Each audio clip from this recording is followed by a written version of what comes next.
kes Nick Allen Part 3. Patah tumbuh hilang berganti ataupun patah tak berganti. Semalam, Mahkamah Persekutuan memutuskan 16 daripada 18 peruntukan yang dicabar oleh Nick Allen adalah tidak sah. Sebab apa? Hujahnya adalah ia melebihi kuasa gubalan Undang-Undang Negeri Kelantan dan ianya berada di bawah bidang kuasa gubalan persekutuan. Antara yang terkena tempias ialah kesalahan liwat, sumbang mahram dan muncikari ataupun bapa ayam. Naratif yang berlega sekarang adalah enakmen syariah ni dibatalkan kerana ia dah ada dalam sivil. Maksudnya ada pertindihanlah dengan sivil. Dan mereka kata lagipun hukuman sivil lebih berat daripada hukuman jenayah syariah. Bukankah macam tu lebih baik? Poster ni diberi, lalu kita fikir, betul juga kan? Make sense. Baik, semua tadi tu benar, tapi mereka tak cerita habis. Orang takkan marah tanpa sebab. Yang mereka tak beritahu adalah undang-undang sivil ni, Parlimen dia tak boleh buat undang-undang ni secara diskriminatif. Undang-undang sivil yang dibuat mestilah terpakai kepada semua, tak kira bangsa maupun agama. Kena sama rata ataupun equality, kalau tidak, ia bakal dicabar sebagai tidak sah. Itu yang pertama. Kedua, mereka kata ada pertindihan. Jadi, buat apa nak ada dalam kedua-dua syariah dan sivil? Ada dekat salah satu, cukuplah. Apa yang mereka tak beritahu adalah maksud jenayah dalam hukum syarak dan sivil mempunyai maksud ataupun pengertian yang sangat berbeza. Di mahkamah sivil, sesuatu perbuatan tu akan jadi jenayah jika ianya perbuatan yang menyalahi undang-undang pemerintahan sesuatu tempat. Maksudnya, pemerintah buat undang-undang, kalau tak ikut, ianya dikira jenayah.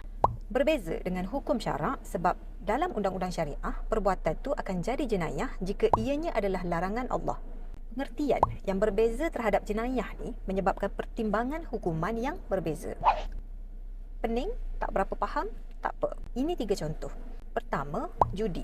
Mengikut undang-undang sivil, berjudi menjadi kesalahan jika orang tu berjudi di tempat perjudian haram tanpa lesen mengikut undang-undang. Tapi kalau dia berjudi dekat tempat yang dibenarkan mengikut undang-undang, ianya tidak menjadi kesalahan.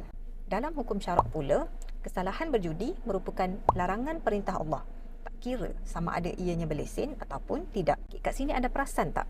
Berjudi, walaupun atas nama kesalahan yang sama iaitu judi, tapi ia mempunyai tafsiran maksud yang berbeza dalam sivil dan syariah. Kedua, minum arak ataupun yang memabukkan. Dalam sivil, ianya jadi kesalahan jika memandu semasa berada di bawah pengaruh minuman yang memabukkan ataupun dadah. Dalam hukum syarak pula, ianya adalah haram ataupun menjadi kesalahan, tak kira masa mana sekalipun. Kalau minum arak tanpa memandu sekalipun, ianya tetap menjadi kesalahan. Contoh ketiga, zina. Dalam undang-undang sivil, untuk umur 16 tahun ke atas, ianya tidak dikira kesalahan jika dibuat dengan kerelaan. Kalau ada paksaan, baru ia dikira kesalahan. Tapi dalam hukum syarak pula, berbeza. Zina berlaku rela ataupun tidak, ianya tetap menjadi kesalahan. Maka, sedarkah anda pertimbangan hukuman sangat berbeza dalam hukum syarak dan undang-undang sivil? Selepas dengar penjelasan tadi, mungkin ada yang terfikir, kalau macam tu, ubah je lah undang-undang sivil ni supaya minum arak lepas ni dalam semua masa, tak kiralah semasa memandu ataupun tidak, dikira sebagai kesalahan. Jawapannya adalah tak boleh.